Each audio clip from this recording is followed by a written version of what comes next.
12-летний житель Назрани накануне попал в отделение реанимации ДРКБ с термическим ожогом лица, шеи, туловища, рук, верхних дыхательных путей.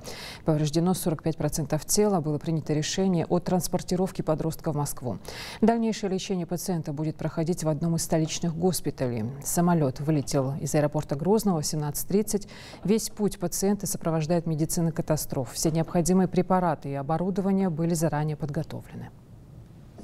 Ребенка стабильно тяжелое. 3 дня он находился в детской клинической больнице. После проведенной телемедицинской консультации достигнуто соглашение, что его примут в Московскую клиническую больницу имени Спиранского. Хочу выразить огромную благодарность за оказанную помощь руководству Республики Ингушетия, также именно главе республики Махмуду Алиму Шариповичу. И также нам помогли представители Чеченской республики, компании ЮТР. Благодаря им сегодня этот ребенок, не теряя времени, будет доставлен в город Москва.